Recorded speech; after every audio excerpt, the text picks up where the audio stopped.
Dash, we start with 1 hour chart. We want to see how we can look for trade. As we can see, the price, after we get this correction, the price drop. Most of the charts, they had a similar movement. And right now we want to see whether the price can retest the previous low or not, okay? In this case, we move to daily chart. We want to see what we have been looking for. Two things we need to know based on daily chart. Okay, whether this is the flat in relative to this, and this is the start of the down move, which since the price was within this move, I was keep discussing about that, or we can call it this is the start of the reversal and this is the flat for continuation. That's mean in both cases we're looking for this one to drop.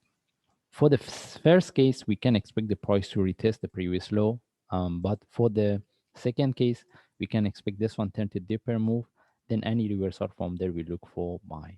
That's why if he wants to look for trade, we need to know about the different possibility. And if this one turn to a flat in relative to this move, the next move, at least the price can retest the previous low. Then how deep it can go, we cannot confirm. It depends on the Bitcoin mostly because they have a similar movement unless they don't fraud the Bitcoin, okay?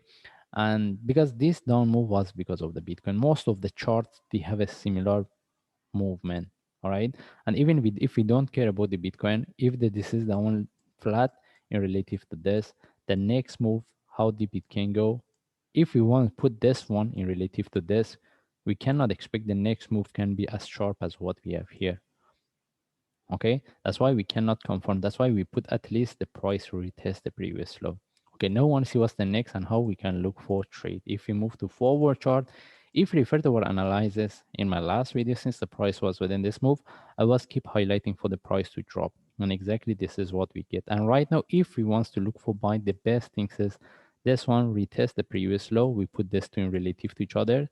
Then if we see any reversal from there, we can look for buy. That's mean if he wants to look for buy, we prefer this one at least break which is this one, the lowest price of this move. Then from there we see whether the price can continue or reversal. Mostly if we get the reversal, we can look for buy. And how deep the price can go if the price break the previous low, which is this one. What is the price around 179?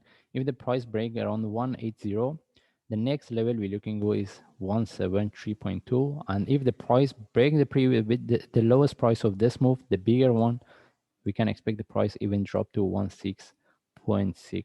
Okay, anyway, right now we want to see whether we can put these two in relative to each other. Can we get the reversal or not? All right, in this case we don't have any trade setup based on forward chart. And if I move to 1 hour chart, we are not going to look for sell unless this one turn to a deeper move. What we have right now, it doesn't give us any sell setup. The only thing is the best things, at least we want to price to retest the previous low, which is around 180. Then any reversal from there, if we get the reversal from there, we can look for buy because we want to confirm this move is finished. And even if the price break and retest the previous low, mostly we can look for divergence. In this case, we just follow the chart. If I see any update, I will share. Thanks.